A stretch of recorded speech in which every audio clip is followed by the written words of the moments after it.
Today we're going to be talking about The Disaster Artist and Wonder. So stay tuned.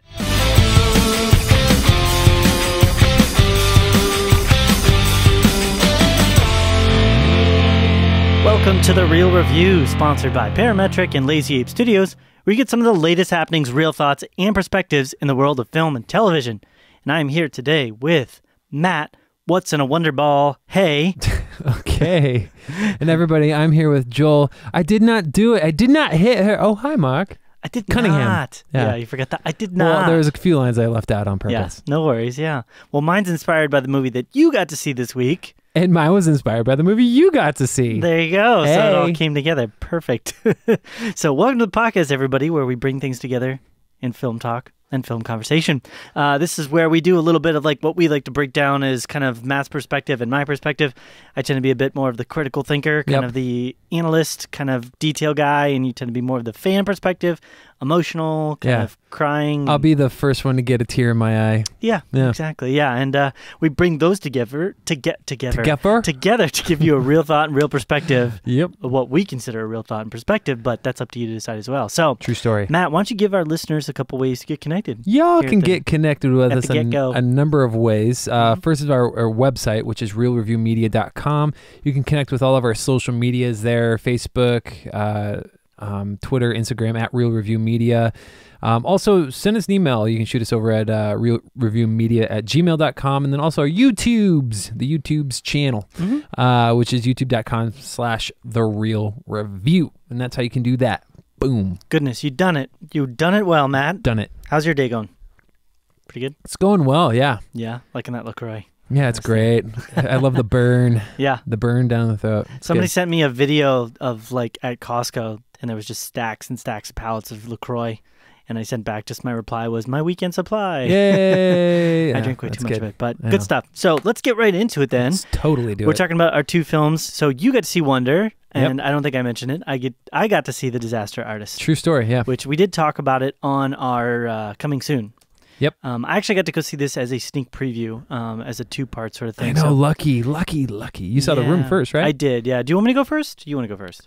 Let's have you go first. Let's do this thing, All right, we can do that. So, I have known of The Room. Let me give the synopsis for this film first, and then we'll kind of get into talking about it a little bit in detail. So, synopsis for this: the real-life story of writer-director Tommy Wiseau, the man behind what is often referred to as the Citizen Kane of bad movies. The Room is brought to life, chronicling the odd film's troubled development and eventual cult success. Directed by James Franco, it stars James Franco, Seth Rogen, Dave Franco, Josh Hutcherson, Alison Brie, Zac Efron, Kate Upton, Jackie Weaver, and Ari Graynor. Hi, Mark. So that, I will start there. That was kind of the first thing that I knew of The Room. So obviously this is a movie about another movie, the making of another movie. It's based off a book, actually. Right. Yeah. Wait. Well, this movie is based upon a book that's based upon a movie. Yeah. Exactly. Yep. Right. So I was initially... I should go way back a little bit, but I don't want to go too far back. Yeah, reverse. When I was born, no.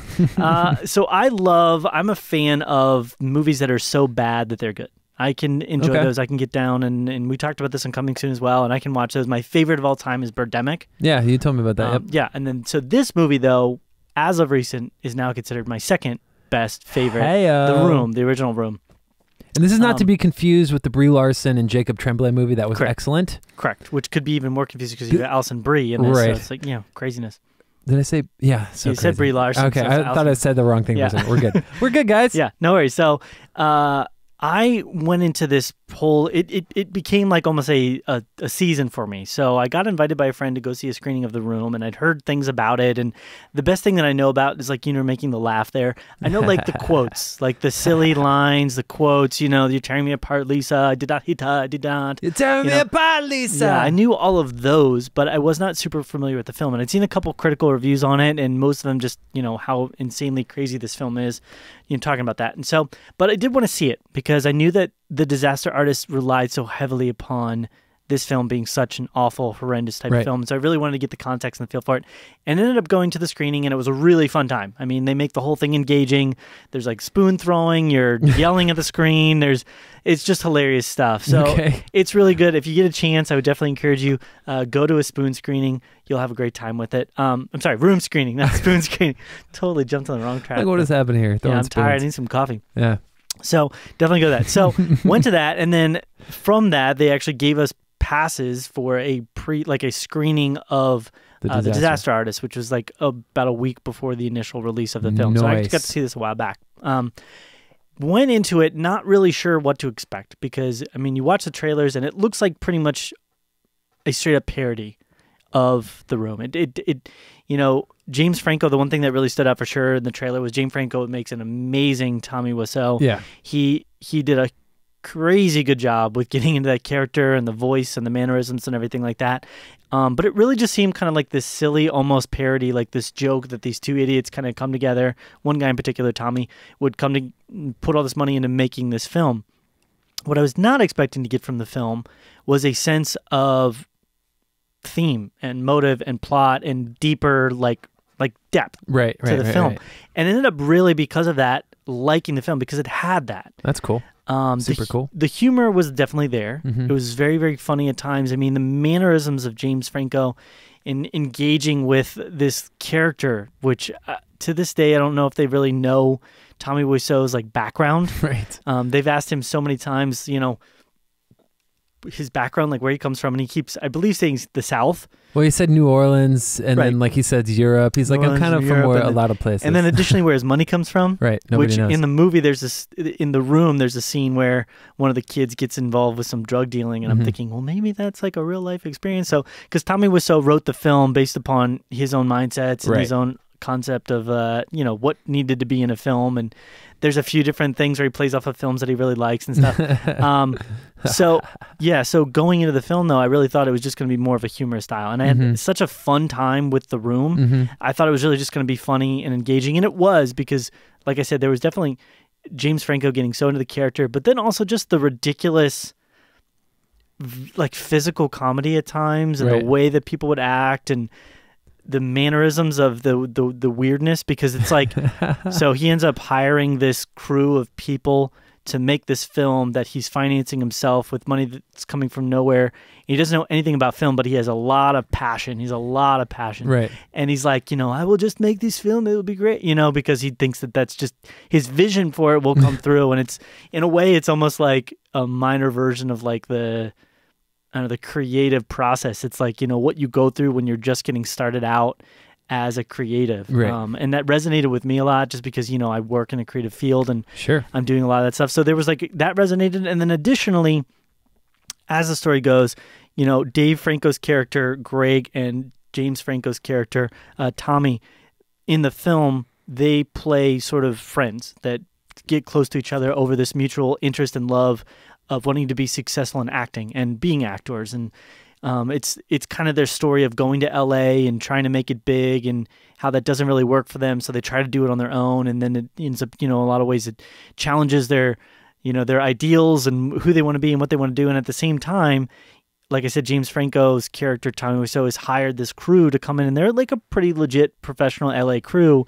that actually knows about film production, and they know how to make films. And so they're seeing Tommy as this director, writer, producer guy, and he's making these decisions, and it's not making any sense, and he's messing up all the acting. And it's funny because you'll get this sense of like, yeah, they're idiots, but you're kind of rooting for him to be successful, because you connect with the story, you connect with that idea of wanting to be successful at whatever you have a passion for. Real quick, the one thing that stands out to me about what you said was when they have that part in the trailer where they're like, where they're filming everything like on a set. Yeah. And he's like, and then Seth Rogen's like, why don't we just shoot it over there? It's actually over there. Right. You know, the whole thing is like, right there. No, because it's big budget movie. Big Hollywood movie. Big Hollywood movie. We have to film here. And it's like so funny. So funny. Yeah. Because again, it's his vision of it. It's his passion for it. But he's such an idiot at the same time to not realize that, like, you know, he could have probably saved a lot of money, you know, by doing it that way. And you really get a glimpse into this perspective of humanity. And it's not a humanity that a lot of us connect with, because most of us don't live in LA. Most of us aren't trying to make it as actors or creatives necessarily. But you really get a sense of that in the heart of it, and the purpose and the meaning behind failure and success. And it's really just funny too. I mean, there's moments where it looks hilarious. Yeah, you get the actual scenes that are from the original The Room, and they're filming them, and you're realizing sort of the backstory reason behind why some of these scenes sort of came together. And it makes it really enjoyable if you're a fan of The Room. And I think even if you're not, it's kind of fun to just see how it all sort of comes together. I think one minor aspect I had a little bit of a not really a gripe with, but sort of a complaint of sorts, which I understood why it was this way because it needed to be. But if you're familiar with the real way that it played out, the real way that the whole film played out and the initial showings and everything, Tommy didn't initially enjoy the fact that people were disliking his movie. And I don't want to spoil the ending. I'm not going to go explain what exactly happened there, but it doesn't play out the same way that it would have, or that it did in reality. They try to pull everything together to kind of make a satisfying conclusion. Right. And I would have felt more accepting of that if there had been a little bit more of a real transition there. I was fine with that again because I understand. Resolving the conflict? Is that what you're talking about? Okay, yeah. So they're trying to resolve the conflict, and so they allow certain things to transpire. I'll gotcha. When they didn't happen that way in reality. I just think it's hilarious too. Just the way he laughs, it's the same, and he laughs for no reason. Or not even that. It's just like, sometimes he goes, and I mean, there's just so many things like that. There's a really awkward scene where Tommy's in this bar and he sees this famous, so I'm not going to spoil too much here, but he sees this very famous director and kind of that's in the trailer, and he comes up to him, right? And you just see kind of the juxtaposition that Tommy has with the world around him, and you end up relating to him on a deeper level. And so gotcha. All of the acting for the most part was very good. I think the script and the story, although simple, were very well structured and very well put together, and it tells a really good story. And I've said this, I know this sounds crazy, but there's part of me that kind of almost hopes that James Franco will get a nomination for this. I think they're going to get surprisingly a few. I hope so. Yeah, I think they're going to. That's kind of some buzz that I've been hearing with the movie. There's going to be a bunch of movies coming out and that have started to kind of come out, and there's a lot of Oscar buzz for things like that. But for whatever reason, this is one film that I really hope he does. I mean, the mannerisms and the character and the way that he's acting, James Franco, in this film is really just so fulfilling. Yeah. Cool. Dave Franco's character, I was a little bit disconnected with, especially if you're familiar with who the original character was. It, in a weird way, kind of fit with the idea that because the original film, it's these people that are just, they're caricatures, they're not very good actors, they don't really fit the roles very well, and it kind of, in a sense, was fitting to have him in that role, because I didn't really think Dave Franco fit the role, so it was almost like, are you doing this on purpose? I might be going too many layers deep there, but it was like, are you purposely casting this guy who doesn't really fit the role to kind of in a way echo what the original film was like? I like Again, that. I might be going way too deep there. That's okay. I think it's cool just to see just brothers, doing their thing. Yeah, I mean, I was like, oh, that's cool. I like that. I don't know. There's something sentimental. Again, the emotional side of me coming out. Like, oh, that's cool to see. Yeah, and I think sentimental is a good way to put it. I felt like this was a very sentimental, emotional kind of movie. Okay. And you end up really engaging and connecting with the characters and the story that they're telling. And the cool thing about it as well is, the Hollywood treatment that you get. I mean, this is another A24 production. They've been doing a lot of films recently that are getting a lot of buzz, but they're also taking on projects that are different. Yep. And this is such a different kind of project. A lot of times they hit it out of the park. Sometimes they don't with that new Kirsten Dunst movie. Didn't do very well. Woodstock or something like that. Didn't do very well. But, and you kind of expect that, though. Yeah. I mean, every studio is going to have their thing, but I think A24 is real good. Yeah. Cool. I think they're taking risks, but the right ones. Exactly. Yeah. And that's what's exciting about it. So I'm really glad to kind of, in a sense, promote this and say, hey, more of these types of things. They're not going for the big budget, not going to appease everybody, make everybody happy. Yeah. There probably will be some people out there that just don't get this film. They really don't get the humor. They don't get the fact that as much as you're laughing at Tommy, you're kind of laughing, hopefully, with him, too. Yeah. And you probably get a lot more out of it if you've seen The Room, just saying. Agreed. Yeah, like I said, if you get a chance to watch that movie, I would say it's a tough watch if you're watching it by yourself. It's really difficult, ridiculous. Yeah, it's much better. I think with almost any bad movie, it's always better to watch us with other people that enjoy bad movies, because you can laugh at how ridiculous it is, And again, it's not. I hope it doesn't come across as a mean-spirited thing for most people. I don't think it's a mean-spirited thing.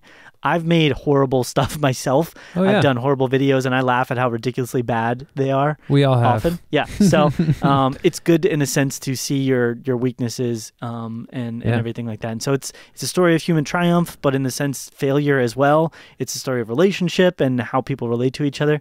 So overall rating? Yeah, give it. For this one? I'm going to give it a 90. Hey! So, yep. That's awesome. It was, I think, again, if Dave Franco had been a little bit more, sure. I think if there had been, the cinematography, although it was really good and fitting, it wasn't like it was just standard. Yeah. You know? But I really enjoyed it. I really got a lot of it, emotionally, humor. It was just one of the most entertaining films, I would say, for me personally. That's awesome. Of the entire year so far. Yeah, I definitely want to check it out. It looks hilarious to me. So, awesome. But the fact that you're saying it's engaging in that way, I think is going to be a plus. And this is a plus too. So you don't get a lot of like side by side visuals of the actual movie from like the original, but at the very end of the film, and I'll ruin this because I'm not really ruining anything credits here, but yeah, during the credits, I heard there's the credits thing. Yeah, they do a side by side, shot for shot remake. That's awesome. of famous scenes from the original.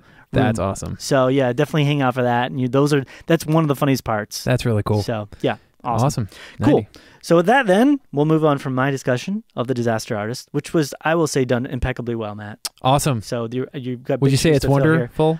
I would say it's pretty wonderful. Okay. Yeah. Leading into your conversation here, and I'm going to interrupt you constantly. So hey, it's all good. Hey, so the movie I got to see. Speaking of, no, I'm kidding.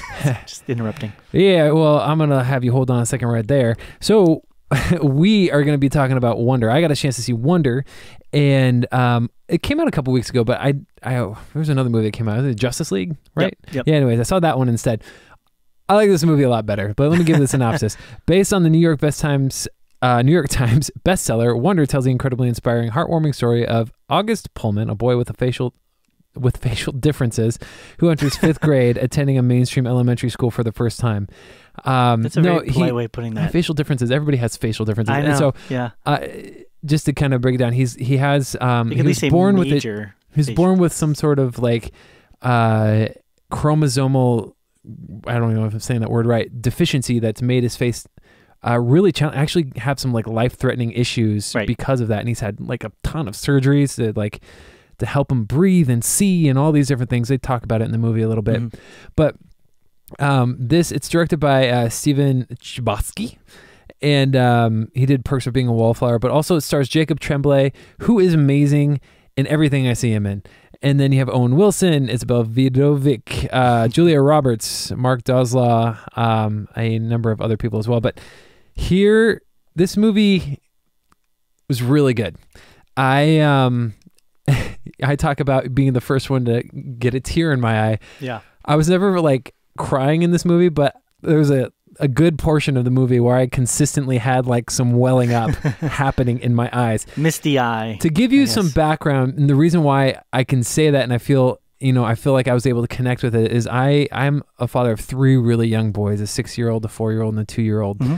And so much of this in kind of what this movie does, I was able to relate it to my own life with my kids and how I'm being a parent, what they're going through as kids, and relating it in that kind of a way. But one thing that's really great about this movie, it's not just about Augie, or they call him Augie, or August. And it's about him, but it's not about like just his world. It's about how it affects his sister, how it affects his parents, his friend, how it affects an ex-friend of the sisters and stuff like that. It's kind of like how the whole world of everybody that revolves around Augie is affected by his, as they say, facial differences. And it's really, really cool in that aspect because it allows you, it's not just a straightforward like, oh, this kid's overcoming all this adversity. Right. It's more about like, he's overcoming adversity, but how are the parents handling this? How is this affecting them emotionally? It's not just about August. How is it affecting the sister? The sister has a really powerful like kind of turn as well, just as far as what's, everything revolves around Augie, but what about her kind of a thing, and then like the friend that, he befriends. I will say this, I loved the humor in this movie. It's okay. It's the kid, he loves Star Wars, and I love Star Wars. And and there are so many references. It's ridiculous. There's even there's like these little jokes where you see like a little bit into his imagination and what he sees in some of these things. Yeah. I wish it would have been more constant because it's real heavy at the beginning and then it comes back at the end, but in the middle it kind of loses a little bit of that, which I wish that would have been more consistent. That would probably be more on the negative side for me, but that it didn't continue happening. But those little moments when they show up, I like laughed out loud and and it's endearing. Mm-hmm. Jacob Tremblay, just as an actor, incredible. Again, I mean, I saw him the first time in Room, not The Room, and in that movie, had me, that movie had me in tears. That was a different story, but maybe it's just this kid. Maybe Jacob just knows how to get you in He's awesome. tears. At the same, he's a great little actor. Still, he's one of the best little kid actors. I haven't seen a ton, but he was really great. So was his friend. Actually, I thought his friend. I think his name is Jake or Jack. His name is Jack Will. He was really good in it as well. But surprisingly, Owen Wilson. I haven't seen him in a lot. He was Wow. He was fantastic. You should call this movie Wounder. Yeah. He was so good. I haven't seen him like this good in a movie in I don't know how long. Seriously, I have no idea. I think the big thing, and not go way into Owen Wilson here, but he's been so disconnected in almost every film I've seen in the last 5 years. He's not crazy. He's just kind of there. He's like, meh. Well, he's not crazy, but like you can see like this investment in him and being a dad and giving advice to his son, and then Julia Roberts was there, and she wasn't like trying to be like an Oscar-worthy actress. The way that you said that, it's like, well, she was there. Well, she was fantastic though. She was really, really good. Was she? Okay. So the parents were Owen Wilson and Julia Roberts, very, very believable. And the way they interacted with each other, with Augie, the sister, everybody at the school. It deals with bullying on a real level. Yeah. And it addresses that, and the one thing I love that it addresses is that bullying is not just something that the kids, grow up to do. It's learned from somewhere, Yeah. And they show that, like, kind of that, where's that coming from kind of a thing. They show that and you're like, oh, well, that's why, that kind of a thing is they're learning from, terrible parents, or whatever it is. Yeah. And just really well done. I really loved it. The only negatives I have is, there's a couple of auxiliary characters that they kind of focus on a little bit, but I didn't really care about that. They didn't add to the story or anything like that. If they would have just kind of maybe taken that time and brought it back to either Augie or like the sister, I think it would have added some more depth just to give you more time with those characters. Okay. Didn't care for the auxiliary ones. Again, I missed a lot of the, like, not necessarily the Star Wars humor, but just his like weird, quirky, like imagination humor that happens in the middle, like in the beginning and the end, but not so much in the middle. Okay. But that's it. One of the things that I had a question on, just sup. Who's the target audience for this film? I had a really hard time trying to figure that out with the previews. It's a family. It's family. Is it really friendly. family? Just family? Yeah. Okay. It's got some tough stuff in it. But I think it's like. Would you take your kids to go see it, or no? But maybe my middle one, who's a little bit older. So maybe kids. My older one, he's a little bit more sensitive when it comes to that stuff. It might be something he could probably check out. Okay. Kids above the age of 8 or something, or I would say maybe 10 and above. Okay.